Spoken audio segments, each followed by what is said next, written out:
Hello everyone, the fundamental unit of life sales.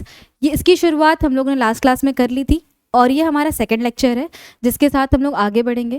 तो last class में आइए जानते हैं हम लोगों ने क्या क्या पढ़ा था। तो सबसे पहले तो सेल्स के बारे में पढ़ा था कि सेल्स क्या है। तो सेल एक बेसिक स्ट्रक्चरल और फंक्शनल यूनिट है लाइफ का। ये बिल्डिंग ब्लॉक है लाइफ का। और क्यों ऐसा बोला जाता है कि जितना भी लिविंग ऑर्गेनिजम्स है उसका जो सबसे फंडामेंटल यानी कि सबसे छोटा यूनिट क्या होता है, वो सेल होता है।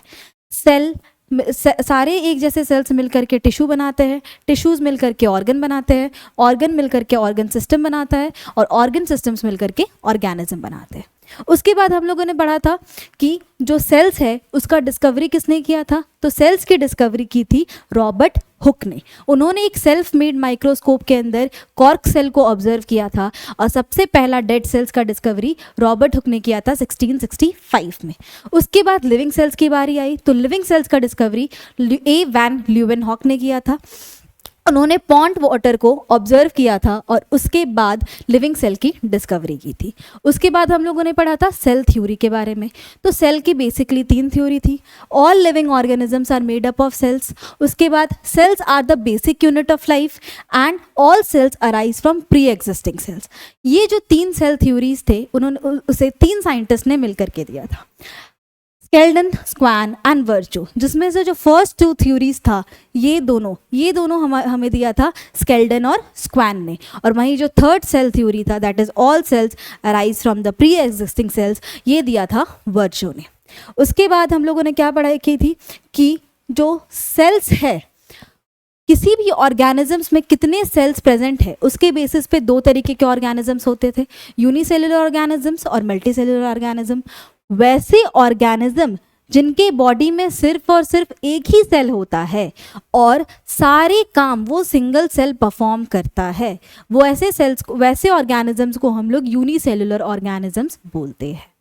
और मल्टी सेलुलर की बात जब करेंगे तो मल्टी सेलुलर क्या है, वैसे ऑर्गेनिजम्स जिसमें एक से ज़्यादा सेल प्रेजेंट होते हैं और जो डिफरेंट फंक्शंस है different organisms different cells perform करते हैं, उसी को हम लोग मल्टी सेलुलर ऑर्गेनिजम्स कहते हैं। इनके बारे में जो डिटेल डिस्कशन था वो हमने लास्ट लेक्चर में किया था। जिन्होंने नहीं देखा है वो एक बार इस लेक्चर को पॉज करे, पीछे जाए और उन सब चीज़ों को समझ करके फिर आए। अब हम लोग पढ़ेंगे आज के लेक्चर में, आगे बढ़ेंगे कि what is cells made of. अगर सेल बना होता है तो सेल किस चीज़ से बना होता है, सेल में क्या क्या प्रेजेंट होते हैं। लास्ट क्लास में हम लोगों ने एक बेसिक डिस्कशन किया था कि सेल्स में क्या क्या होता है। वापस जाते हैं उस डिस्कशन की ओर।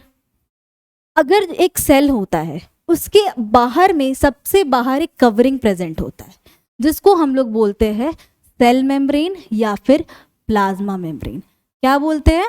सेल मेम्ब्रेन बोलेंगे या तो फिर उसका दूसरा नाम होता है प्लाज्मा मेम्ब्रेन। ठीक है, ये आउटर मोस्ट कवरिंग होता है और ये जो मेम्ब्रेन है ये सेल को प्रोटेक्ट करके रखता है। ठीक है, इसके अंदर के फर्दर कंपोनेंट्स को पढ़ने से पहले आज प्लाज्मा मेम्ब्रेन के बारे में डिटेल डिस्कशन करेंगे जिसका दूसरा नाम सेल मेम्ब्रेन भी है। The plasma membrane, also called the cell membrane, is the outermost covering found in all the cell. ये क्या करता है कि हर सेल्स का सबसे बाहर वाला कवरिंग होता है प्लाज्मा मेम्ब्रेन। ठीक है, उसके बाद क्या होता है, ये जो प्लाज्मा मेम्ब्रेन है इसका फंक्शन क्या है।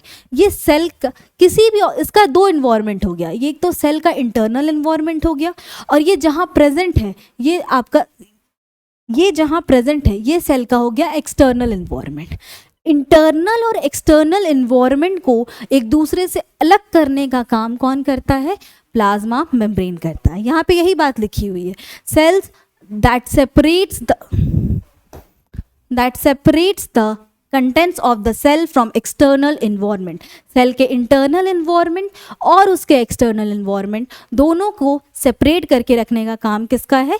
प्लाज्मा मेम्ब्रेन का है। ये जो प्लाज्मा मेम्ब्रेन है वो एक सेलेक्टिवली परमिएबल मेम्ब्रेन है। अब इसका मतलब क्या हुआ? What do we mean by selectively permeable membrane?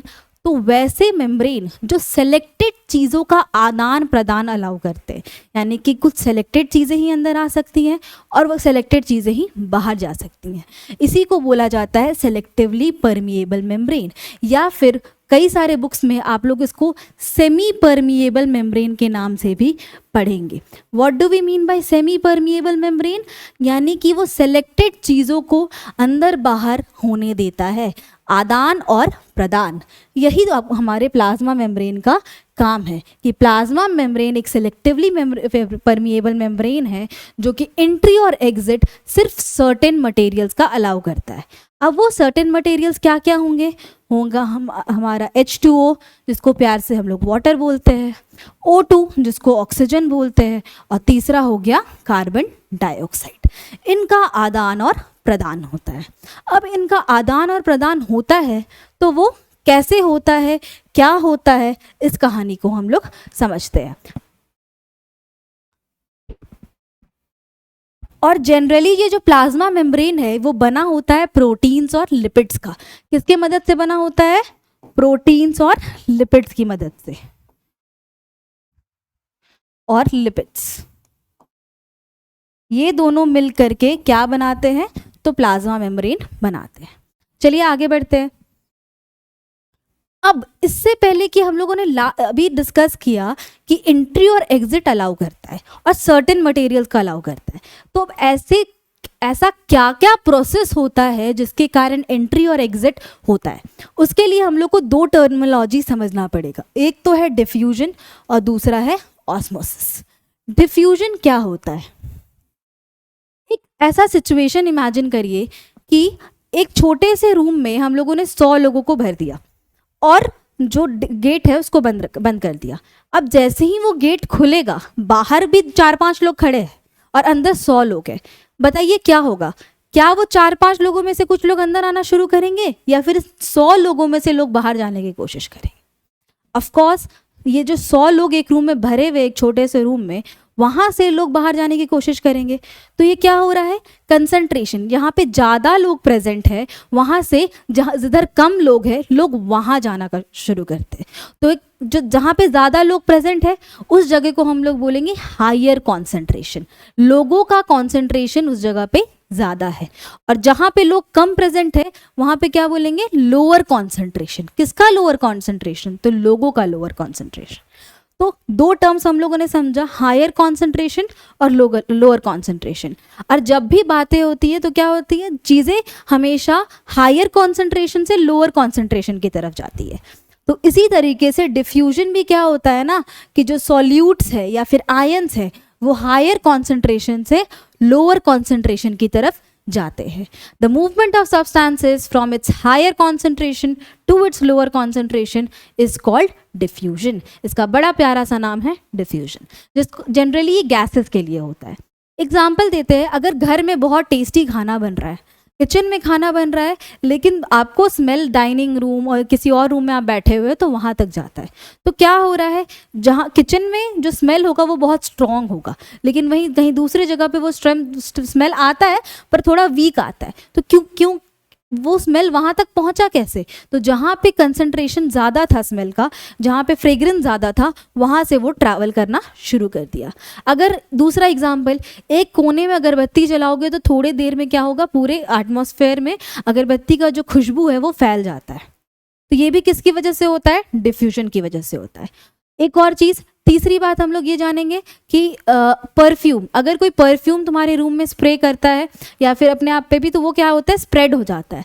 ये सारे फिनोमिनन्स किसकी वजह से होते हैं? डिफ्यूजन की वजह से होते हैं।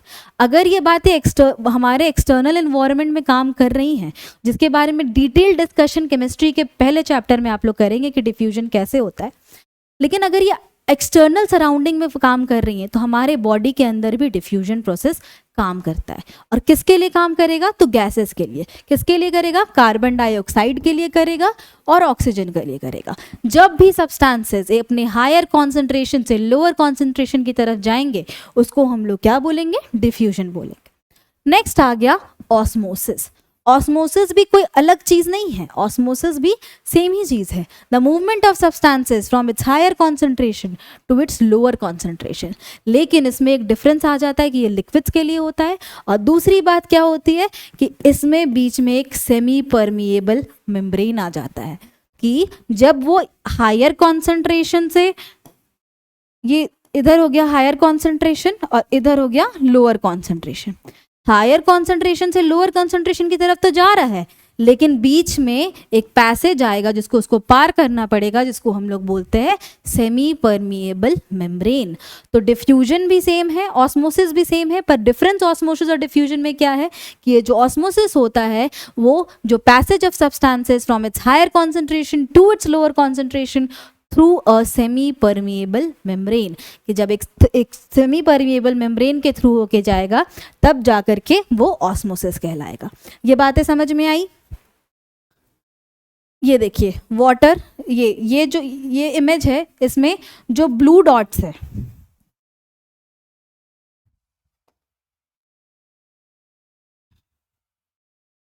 इसमें जो ब्लू डॉट्स है वो वाटर दिखा रहे हैं H2O, और इसमें जो ग्रीन डॉट्स है ये शुगर मॉलिक्यूल्स दिखा रहा है।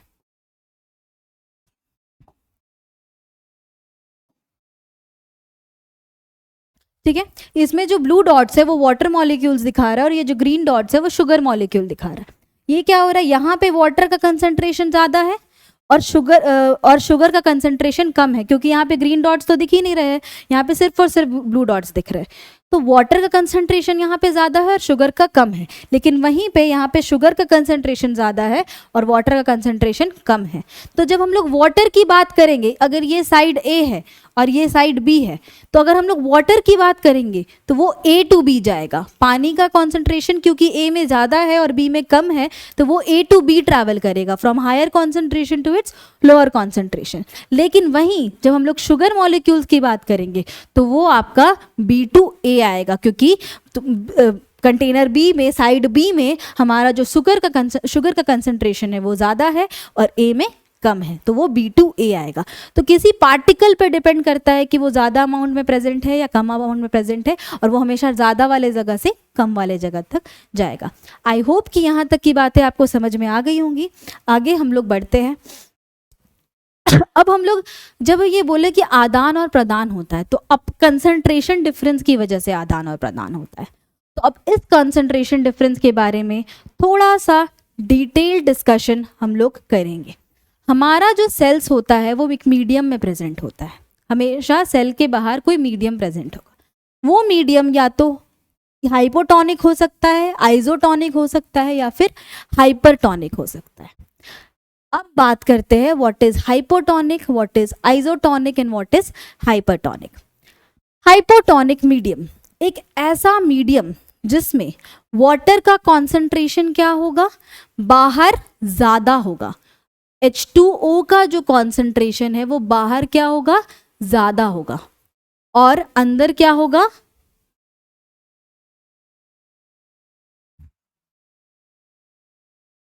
कम होगा। H2O का कंसंट्रेशन बाहर ज़्यादा होगा और अंदर कम होगा। जब ये हट क्यों जा रहा है, तो हम लोग सॉल्यूशंस की बात कर रहे थे, हाइपोटोनिक, आइसोटोनिक और हाइपरटोनिक। सबसे पहले हम लोग हाइपोटोनिक सॉल्यूशन के बारे में समझेंगे। हाइपोटोनिक सॉल्यूशन में क्या होता है, एक सेल जो है अपने बाहर के मीडियम के हिसाब से, बाहर का जो मीडियम है वो किस तरीके से बिहेव कर रहा है वो समझेंगे।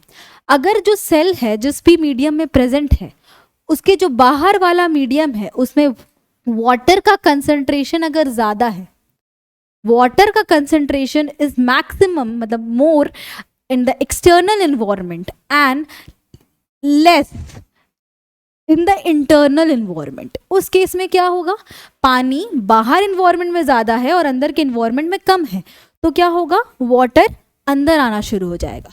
सेल क्या करेगा, वाटर गेन करना शुरू करेगा, और एज अ रिजल्ट ये जो सेल है वो क्या कर जाएगा, स्वेल कर जाएगा। ये सेल हमारा क्या कर जाएगा, स्वेल कर जाएगा। जब भी हमारे बाहर के मीडियम में का सॉल्यूशन में वाटर का कंसंट्रेशन ज़्यादा होगा और सेल के अंदर कंपैरेटिवली कंसंट्रेशन कम होगा, तो सेल विल गेन वाटर, और जैसे ही वाटर गेन करेगा वो क्या करना शुरू कर देगा, स्वेल करना शुरू कर देगा, और वैसे मीडियम को हम लोग बोलते हैं हाइपोटोनिक मीडियम।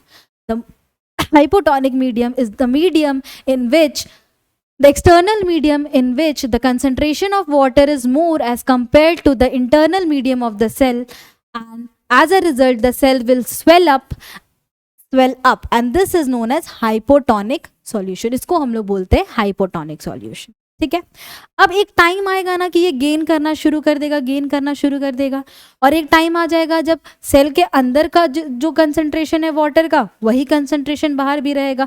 जब अगर वो गेन कर रहा है, एक टाइम पे बाहर भी तो पानी कम होता जाएगा, तो एज अ रिजल्ट क्या होगा कि दोनों में बराबर कंसंट्रेशन आ जाएगा। जब दोनों में बराबर कंसंट्रेशन आ जाएगा तो उस सॉल्यूशन को हम लोग क्या बोलेंगे, isotonic solution, the solution in which there is no concentration difference in water inside the cell और outside the cell, उसको हम लोग क्या बोलेंगे, isotonic solution बोलेंगे। अब इस सिचुएशन में बताओ क्या होगा, जब दोनों साइड बराबर है तो ना कुछ अंदर आएगा ना कुछ बाहर जाएगा, एज अ रिजल्ट हमारा सेल वैसा का वैसा ही रहेगा। एक सिचुएशन, दो रूम्स है, दोनों रूम सेम साइज के हैं और दोनों में 50-50 स्टूडेंट्स है, तो ना इस रूम ए से कोई बी में जाएगा ना बी से कोई ए में आएगा, क्योंकि कंसंट्रेशन सेम है। तो same case scenario isotonic solution के साथ होता है। अब उसके बाद हम लोग हाइपरटोनिक सॉल्यूशन में बढ़ेंगे। What is hypertonic solution?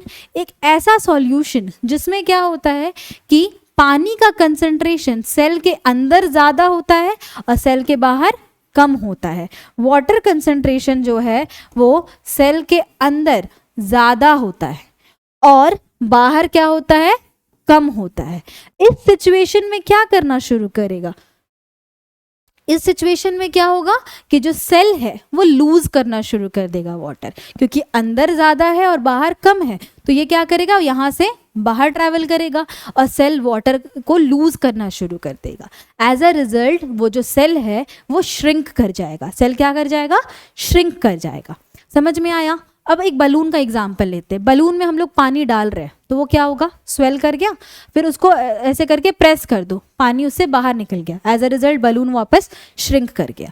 तो सबसे ये तीन चीज समझ में आया, हाइपरटोनिक, आइसोटोनिक और हाइपोटोनिक। हाइपोटोनिक क्या था, एक ऐसा मीडियम जिसमें सेल के बाहर का कंसंट्रेशन ज़्यादा है और अंदर का कम है। एज अ रिजल्ट क्या होगा कि वाटर बाहर से अंदर आएगा और सेल स्वेल करता जाएगा।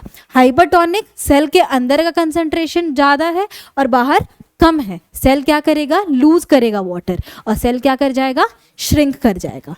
आइसोटोनिक सॉल्यूशन क्या होता है एक ऐसा सॉल्यूशन जिसमें बाहर और अंदर का कंसंट्रेशन सेम होता है। एज अ रिजल्ट ना सेल गेन करता है वाटर ना सेल लूज करता है वाटर और सेल हूबहू रह जाता है। अब ये तीन मीडियम समझ में आए।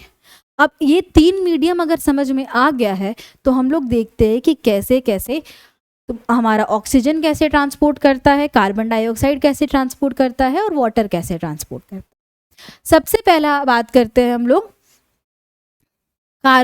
ऑक्सीजन की। ठीक है, सेल्स के अंदर, हमारे बॉडी में जो सेल्स होते हैं ना, उस सेल्स के अंदर कुछ रिएक्शंस हो रहे होते हैं, वेरियस बायोकेमिकल रिएक्शंस, जिसको हम लोग मेटाबॉलिक रिएक्शंस भी बोलते हैं। और जब भी जो रिएक्शंस हो रहे होते हैं तो उसमें ऑक्सीजन की जरूरत पड़ती है। ठीक है, तो ये एक हमारा सेल है। ठीक है, अब ये जो हमारा सेल है इसमें क्या है ना कि ऑक्सीजन, अब सेल के अंदर कुछ रिएक्शंस हो रहा था अभी, हाँ, अब सेल के अंदर कुछ रिएक्शंस हो रहा था, ऑक्सीजन को सारा यूज कर लिया, एज अ रिजल्ट इसमें ऑक्सीजन का क्या हो गया, कमी हो गया। ठीक है, लेकिन हम लोग इनहेल कर रहे हैं, ब्लड के थ्रू ट्रैवल करके आ रहा है, तो और बाहर ऑक्सीजन क्या है, ज्यादा मात्रा में प्रेजेंट है, बाहर ऑक्सीजन ज़्यादा मात्रा में प्रेजेंट है और सेल के अंदर ऑक्सीजन की कमी हो गई, तो सेल क्या करेगा, ऑक्सीजन को गेन करेगा। सेल क्या करेगा, ऑक्सीजन को गेन करना शुरू कर देगा। ऑक्सीजन का कंसंट्रेशन डिफरेंस आया, ऑक्सीजन की उसको ज़रूरत पड़ी, उसने उसे गेन कर लिया।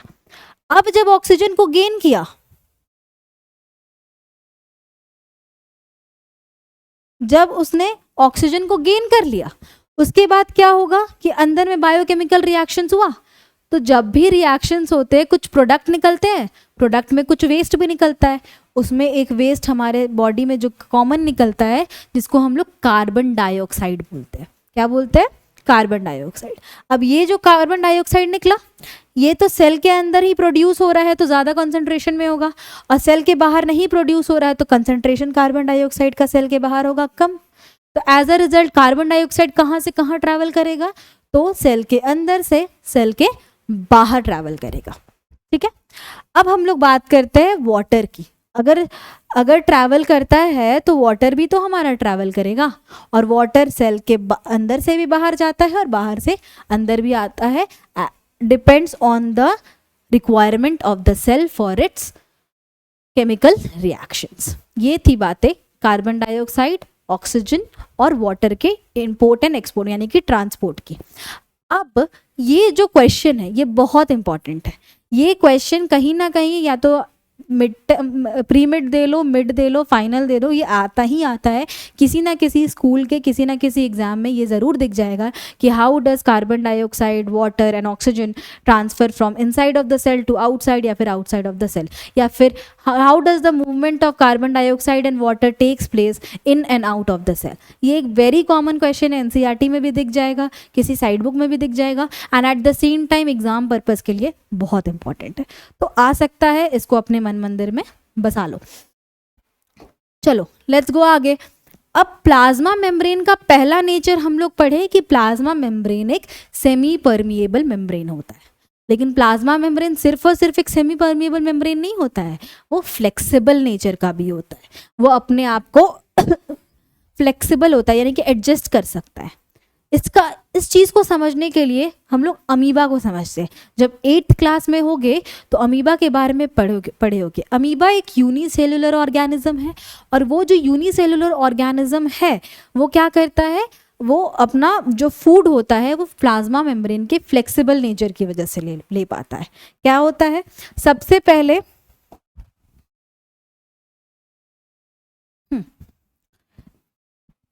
ये अमीबा है, इसका कोई फिक्स्ड शेप नहीं रहता है। अमीबा का कोई भी फिक्स्ड शेप नहीं रहता है। ठीक है, ये न्यूक्लियस है, ये अमीबा है, सिंगल सेल ऑर्गेनिज्म है।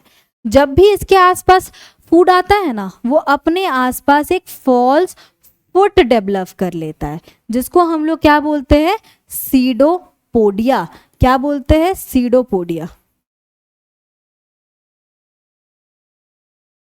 ठीक है, जब भी उसके आसपास एक फूड आएगा वो क्या डेवलप कर लेगा? एक फॉल्स फूड डेवलप कर लेगा, और जैसे ही एक फॉल्स फूड को डेवलप कर लेता है वो फूड आ जाता है, फिर उसके बाद वापस से मिक्स हो जाता है और फूड को इनटेक कर लेता है। फूड को क्या कर लेता है? इनटेक कर लेता है। अब ये जो फॉल्स फूड वो डेवलप किया वो किसकी वजह से डेवलप कर पाया? प्लाज्मा मेम्ब्रेन का फ्लेक्सिबल नेचर की वजह से। प्लाज्मा मेम्ब्रेन का जो फ्लेक्सिबल नेचर होता है ना, वो अमीबा को हेल्प किया अपना शेप चेंज करने में, अपना ये जो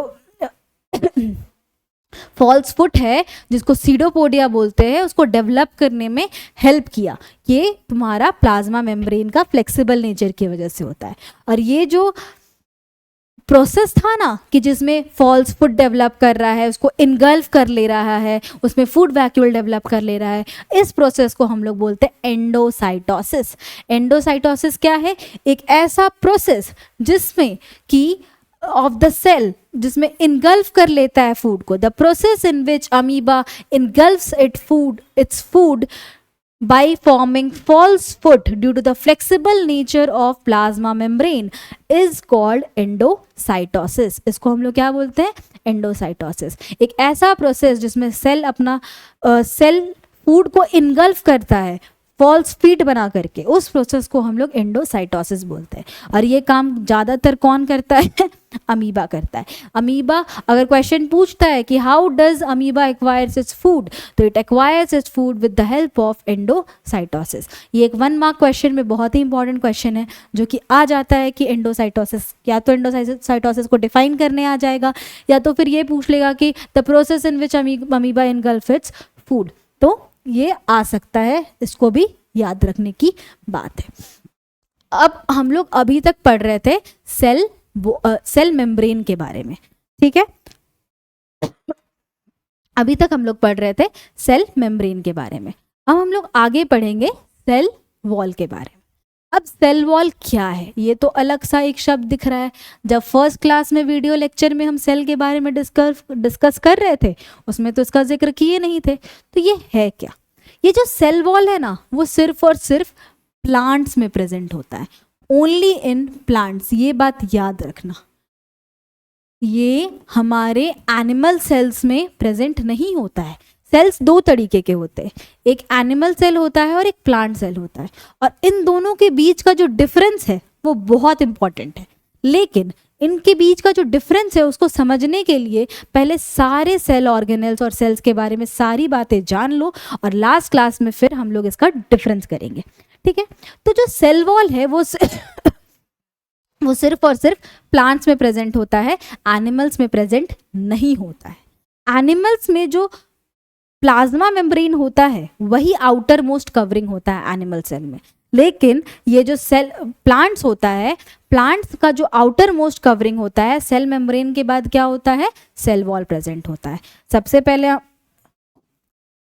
प्लांट्स की बात करें, ये एनिमल सेल है, एनिमल सेल का जो आउटर मोस्ट कवरिंग है वो सेल मेम्ब्रेन है।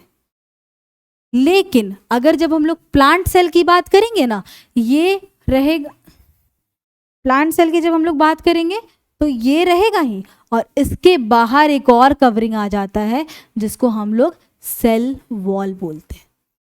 ठीक है, a cell wall is defined as a non living component covering the outermost layer of a cell mainly composed of cellulose. Cell wall क्या है, एक नॉन लिविंग कंपोनेंट है जो कि आउटर मोस्ट लेयर होता है सेल का। किसके केस में, प्लांट सेल के केस में। अगर तुमसे क्वेश्चन पूछा कि what is the outermost layer of a plant cell तो सेल वॉल बोलोगे। अगर पूछा कि what is the outermost covering of a animal cell तो सेल मेम्ब्रेन बोलोगे। तो सेल वॉल की बात समझ में आई कि सेल वॉल एक ऐसा नॉन लिविंग कंपोनेंट है जो कि प्लांट सेल में प्रेजेंट होता है और वो उसका आउटर मोस्ट कंपोनेंट होता है। लेकिन ये जो आउटर मोस्ट कंपोनेंट है वो बना होता है सेल्यूलोज से। किससे बना हुआ होता है, सेल्यूलोज से बना हुआ होता है। ठीक है, अब ये जो सेल वॉल है इसका फंक्शन क्या है, वो क्यों प्रेजेंट होता है। सबसे पहले तो प्लांट सेल को एक डेफिनाइट शेप, स्ट्रेंथ और रिजिडिटी प्रोवाइड करता है।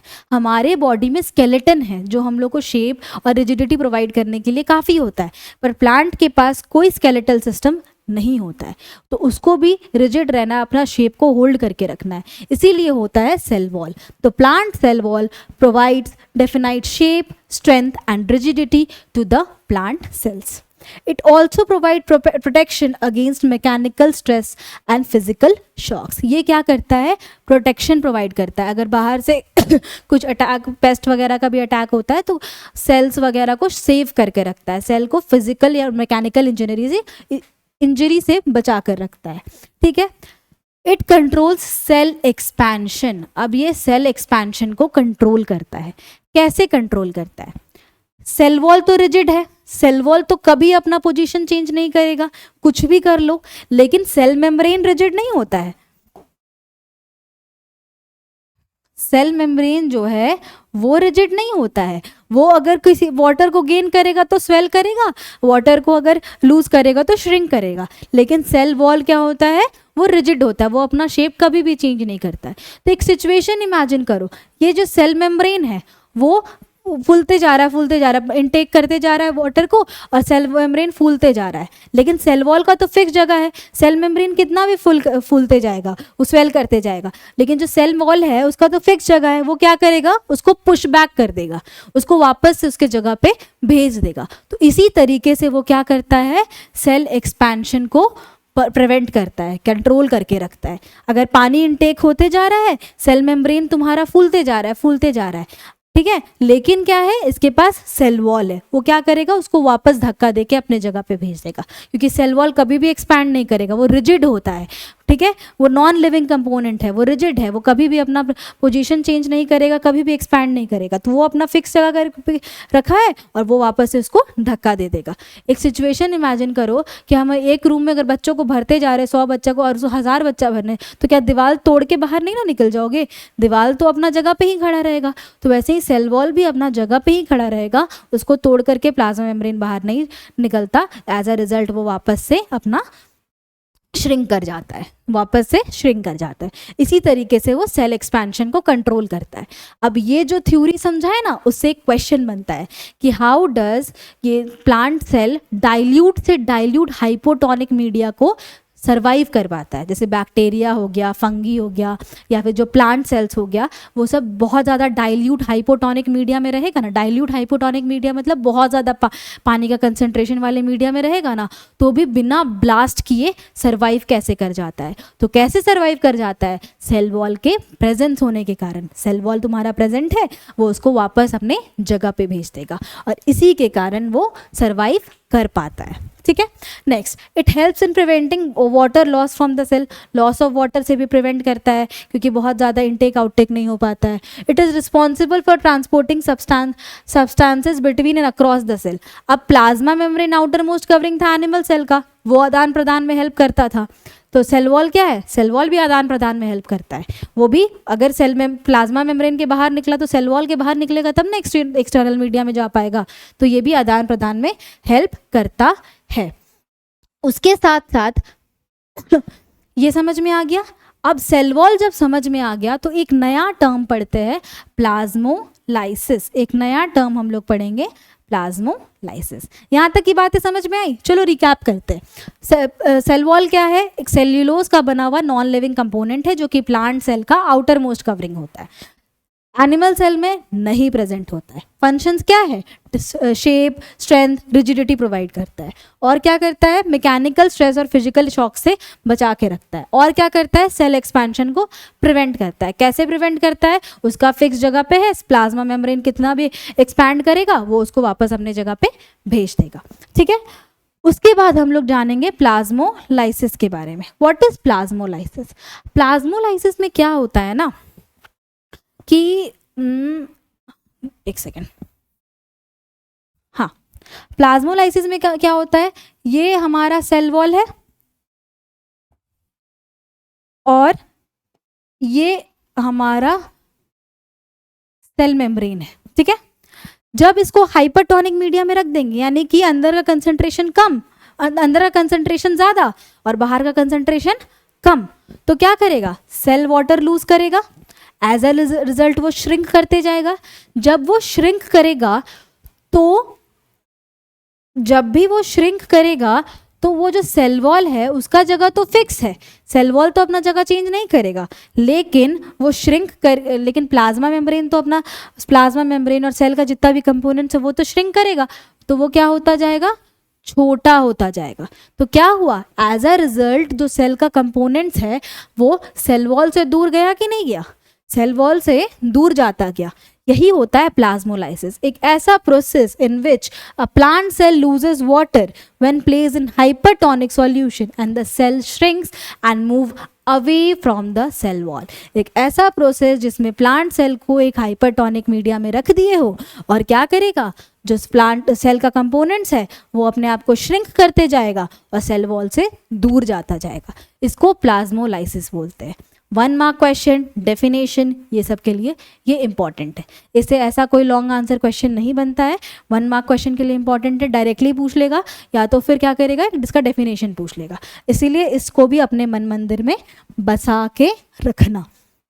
ठीक है, यहाँ तो हम लोग सेल के बारे में आगे बाहर इसके बारे में जान लिए। अब सेल के अंदर घुसेंगे। अभी तक तो हम लोग बाहर में ही थे कि सेल वॉल क्या होता है, सेल मेम्ब्रेन क्या होता है। अब उसके अंदर डिटेल डिस्कशन करेंगे कि उसके अंदर भी तो कोई ना कोई कंपोनेंट्स होंगे, तो उसके बारे में डिस्कस करेंगे और उसके लिए आपको जाना पड़ेगा नेक्स्ट लेक्चर में। Thank you so much.